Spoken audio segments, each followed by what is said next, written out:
And finally, we're here. Big welcome to you and it's another wonderful day. I am so happy that you could join us today on this one. This is a live presentation. And today, the topic, what we're going to be talking about is mostly, it has to do with Afrobeats. We're going to be talking about Afrobeats. We're going to be talking about longevity. We're going to be talking about the existence of it. We're going to be talking about, is it time?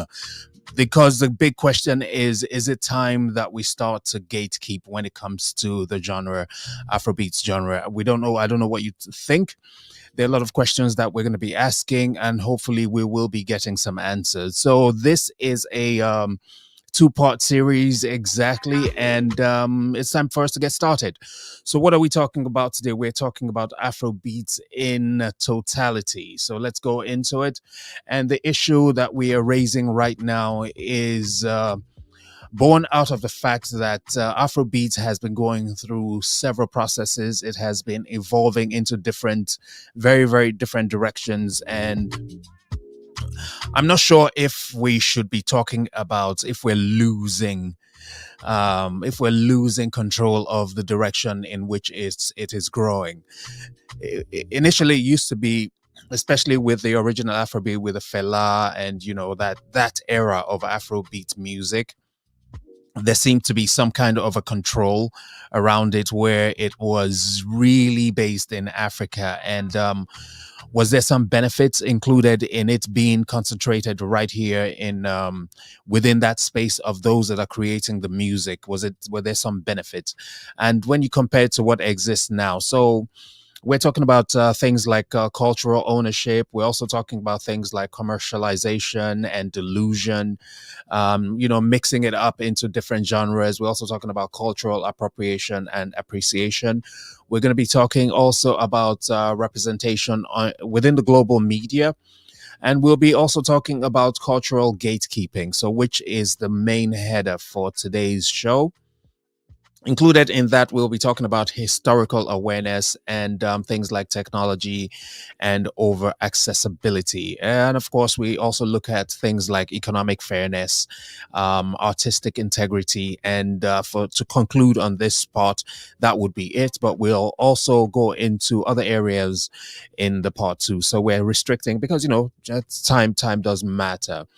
So let's dig into it quite clearly, and let's consider the issue of cultural ownership. Who truly owns Afrobeats? The Nigerian and African communities that birthed it, or the global markets that now consumes it? So those are things that you need to consider. Those are things that I would absolutely love some kind of response from you, when it comes to this.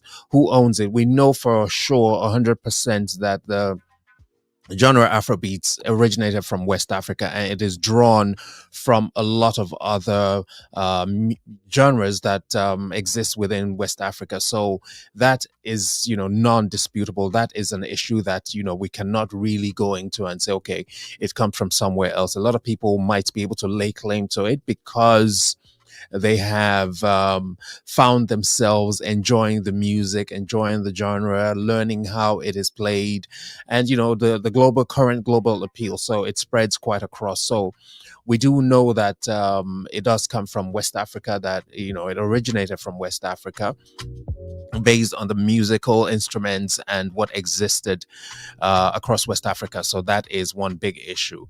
Also, we should realize that should Afrobeats be treated as a cultural export or as a living African art form that must remain rooted within the local values, within the local communities in Africa?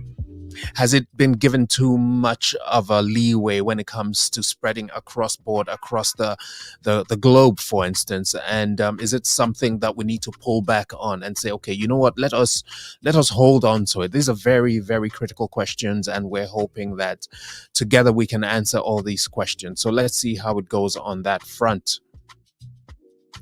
The other issue that we are looking at is commercialization and, the delusion. Is Afrobeats being diluted by global fusion projects and that prioritize commercial appeal over authenticity? Now, which is the authentic Afro beats? That's the big question. Also, when we're talking about this particular issue, which is the authentic Afro beats? Is it the one that was done way back in the early 2000s? Is it the one that exists now? Is it the one that has been mixed up with music brands or things like Amapiano and so on and so forth? Is it the one that now mixes up with pop, that mixes up with hip hop? I mean, think about it. That artists like Justin Bieber even jumps on tracks with Afrobeats artists. Which one is it? And you can find a lot of other artists that have even blended it and mixed it up into things like Afro House and so on and so forth. So, which one is the authentic one? Which one has been mixed up with all the other global brands or global genres? And then, how do we now put our finger on it and say, okay, this is what we own? Or have we lost the narrative? Have we lost the right to say, okay, Afro beats belongs to Africa? Can we still lay claim to it? Where is that line that says, okay, it is now beyond reach and the authentic flavor of it, the authentic Afro beats no longer exist? Has the chase for international recognition, has it compromised the depth, the language, and the storytelling control, or the central piece part of the Afrobeats genre? Has it made it lose its identity? Are Western record labels shaping Afrobeats to fit pop framework rather than adapting to its organic African rhythms? So this is a big issue there. This is why this is an issue that is being raised. For instance, when you look at other genres, when you look at EDM, when you look at dance, when you look at hip hop, when you look at other traditional, for instance, in India, you have its own brand of music. You look at other Asian countries. In China, you have what has evolved in South Korea, for instance, the K-pop, which is essentially from that part of the world.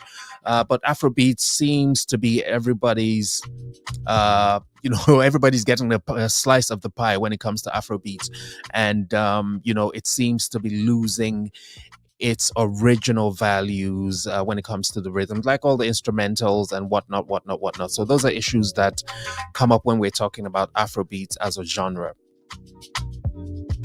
Now, before we go on, there's something I need to tell you about. Something just came up quite recently, and I think those of you who are able to tune in and catch up on what we're doing here, this is vitally important because I want to talk about a brand. When we're going to go to Nigeria, the west of Nigeria right now, and I want to show you something that is vitally important when we're talking about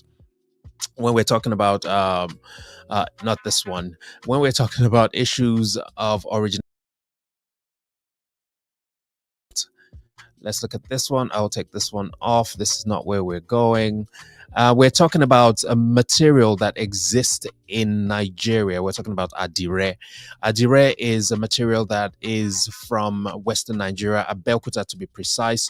And there is a company there that sells and markets this particular material. And what they do have is the original, because if you don't know about it, I'll tell you straight up that Adire comes from Western Nigeria, from Abeokuta, essentially. So you have the original brand there. You have a lot of patterns there, which forms quite a bit of what the locals wear, and it has a lot of international export possibilities. And if you're interested in it, there's a company there that has that. It's called Wasgel, based in Abeokuta in Ogun State. Now, if you want to get across to them, this is how you get in touch with them. They are on number 4 Sodeke Road in Itoku, Abeokuta, Ogun State. And this is their contact information. You can reach them through this email address right there. And there's a special offer that they're giving right now, especially because Christmas is coming. So because Christmas is coming, this is something that they're doing, and we're working in collaboration with them. Remember, we're not being paid or given any form of financial support on this one. This is totally based on what the Afrobeat cult wants to do when we're talking about promoting local businesses and promoting local trade. Now, this is a one-man business. That's Wasgel. So what we're going to offer you is, if you are in Nigeria and you are in that region, anywhere in Nigeria right now, and because the season is coming up and a lot of people need and wear this, there are so many people across the globe that are not doing so great, and we're willing to support. We are going to be supporting at least three families with any brand from this company. You can reach out to them or reach out to us, and we will get in touch with them. So we're going to be supporting three families to help them get at least a couple of clothes for their children, some material for their children. So three families can pick three. They can go to the shop, to this shop in particular in Abeokuta. They can reach out to them, and the great thing about Wasgel is that they're able to deliver from wherever you are in Nigeria. They can reach out to you. In fact, they even have the possibility of reaching out to different African countries and supplying the material to them. So we're going to put it out there that spread it out there that if you are able to take part in this, and just ask, send an email to us, send a message to us, send a message, get in touch, make a comment on this video, that just say Adire, and you could be one lucky winner of getting some material from Wasgel in Abeokuta.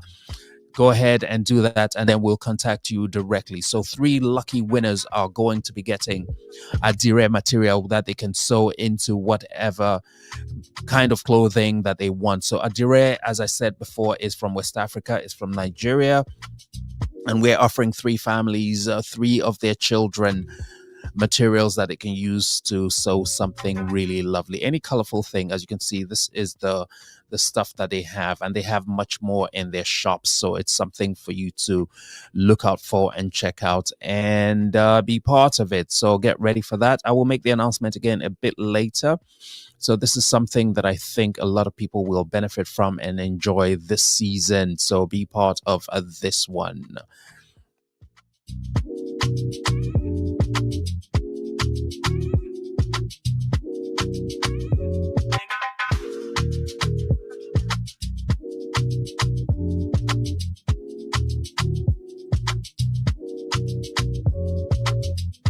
So yeah, we're back, and we continue with what the issue is. We're talking about Afrobeats as a genre.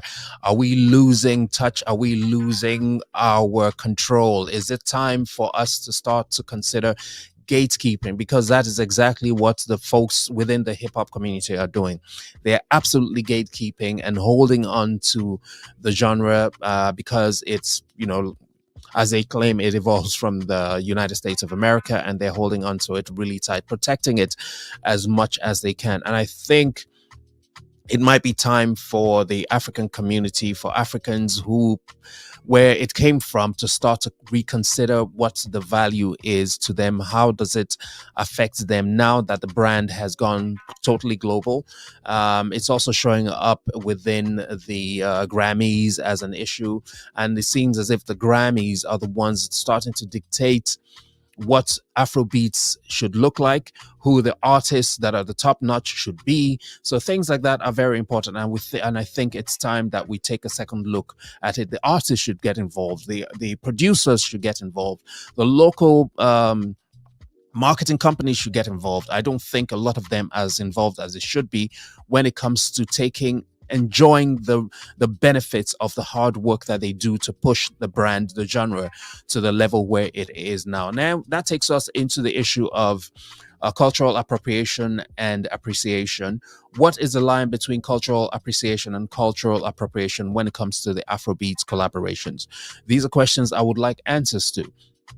Are non-African artists using Afrobeats aesthetics without understanding or representing its origins? We need to dig deeper into this and figure out, okay, where is our position in all of this? This is the big question.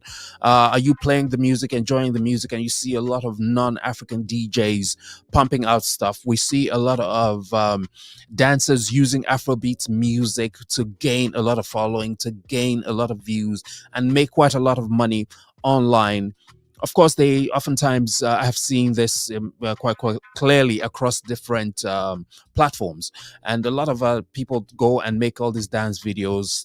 First, start with a lot of European music, Western music, and it does not gain as much traction as they're looking for.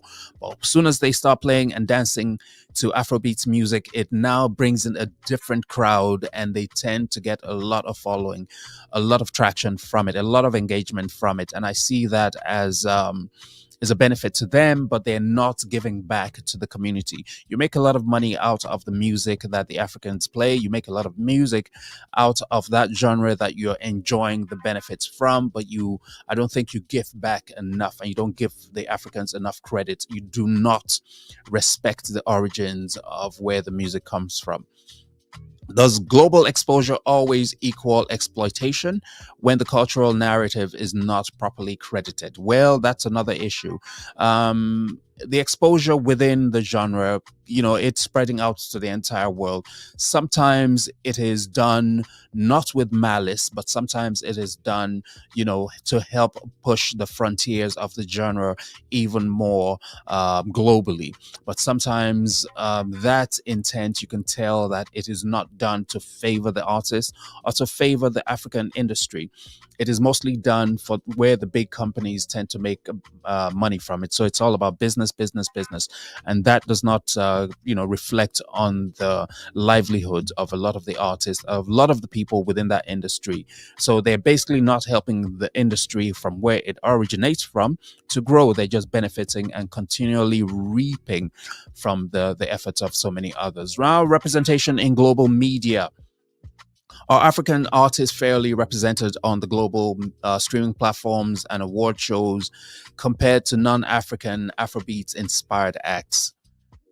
This is my opinion. I'm just stating my opinion now. A lot of people might come for me about this one, but my opinion is that obviously African artists, Africans within that space, they're not being properly represented. And a lot of people just tap into it and don't give back. And it shows within the streaming platforms also. It's the same thing I was referring to just now.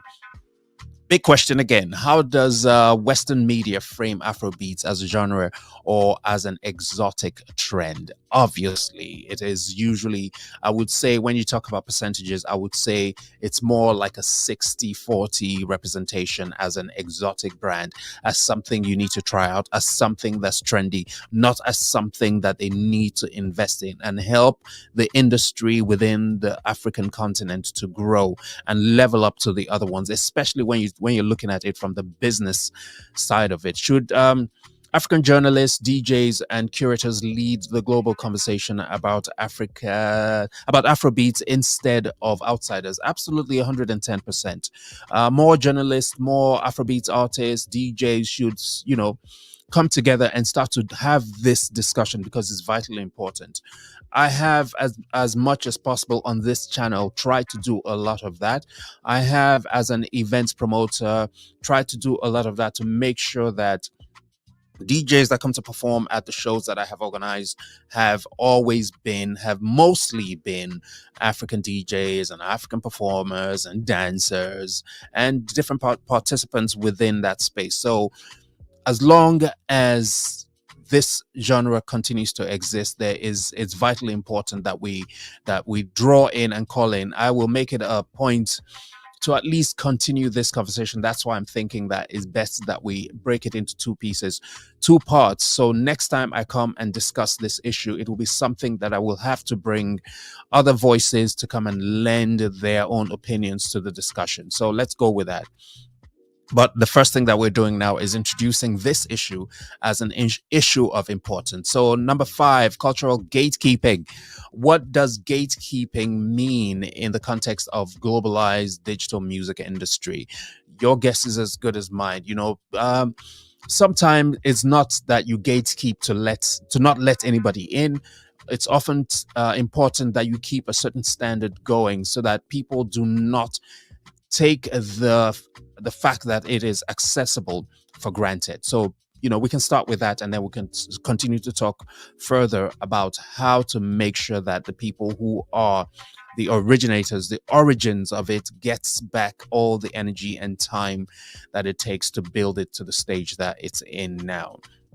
No doubt there are a lot of people that should be given credit for the effort, not just the Africans, not just Africans within the music space, but a lot of other people who are genuinely helpful in helping this genre to grow. So that's vitally important. Can there be healthy community-based gatekeeping that protects the culture without stifling creativity? Of course there can be. It's not one-way traffic. It works both ways. There are many ways to deal with it. So there are ways, but the thing is, to achieve that level of understanding, there has to be a conversation. It has to be put out on the table. We have to be honest about these discussions and not assume that, okay, somebody's going to do. We all have to be part of it. Those, including those that are basically taking advantage of the fact that they have access to it and just pumping out things that do not measure up, or things that tend to take the sides of those who are not the originators and not the creators of the brand. Who has the moral and cultural authority to define what is and isn't the Afrobeats? That's a question that I would like for you watching, if you happen to watch this, to be part of. Should African institutions like the Grammys, African Recording Academy, or local music bodies formalize standards for Afrobeats recognition? 110%. Absolutely. Absolutely. Absolutely. Absolutely. And then we move on quickly to the issue of historical awareness. Are enough people aware of Afrobeats roots? Do we need to tell more about it? Absolutely too, 100%, because I have been in places where I have brought up the issue of Fela Anikulapo Kuti, and people are like, who? And so these things need to be put out. I saw there have been quite a lot of documentaries and stuff quite recently to celebrate Felabration, to celebrate the birth of Fela, because people like him are vitally important when you're talking about this genre, because they are the ones that laid the basic foundation from the very, very beginning. So this is vitally important that we need to take note of and talk more about it. Should there be more emphasis on archiving and documenting Afro? Of course, hey, goes without question. Let's just go for it. That's important. So these are points that we need to lay on the table and discuss. Technology over accessibility. So this is important. Has the easy access to production tools made Afrobeats more universal or more vulnerable to imitation? This is something you can answer also. Does streaming culture reward quantity or culture? Absolutely. This one is true. There's no doubt about it, that streaming culture reward quantity over cultural quality. So, hey, right, and then I will quickly run down to this part. This is the last part I'm going to talk about when it comes to Afrobeats and gatekeeping issues. And then the next time I come your way, I will bring this issue back again, and hopefully bring people that will come and discuss, like a panel, and we can talk about it and see, what needs to be done about it, because we just can't let it slide the way it is sliding now. It just doesn't make sense. Where I think it's going out of hand, and there is no control of what is going on. People that are working behind the scenes, because a lot of the companies in Africa, for instance, are not benefiting from it. You have labored as a record label back in Africa, and then you have been able to raise and push this artist out, and all of a sudden, the big Western companies just swoop down with all the money and take away all the hard work that you have done, and then you lose the artist that you have built up from scratch, all the money that you have spent, all the investments, all the time.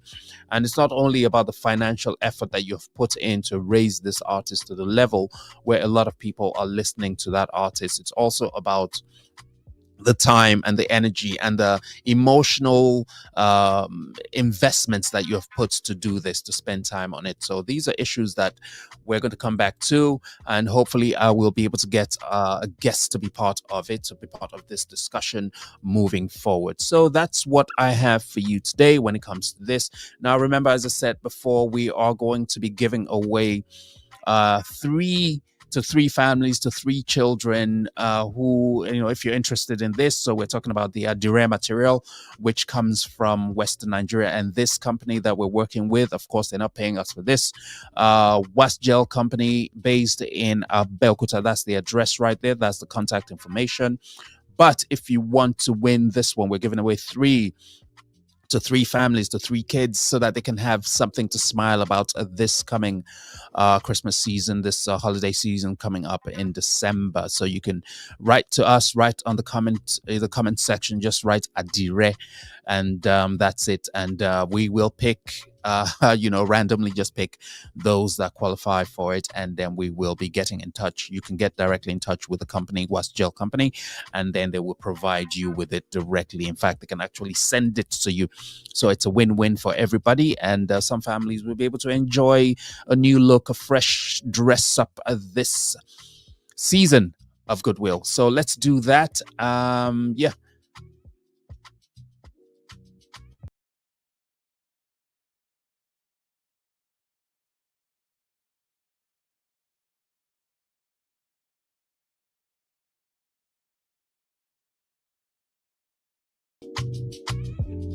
And that's how we wrap it up for today. Now, if you have not subscribed, please do so. And like I said, I'm going to be back again, and we'll continue this discussion because something absolutely needs to be done about this. It's vitally important. So until next time, talk to you guys soon. Bye.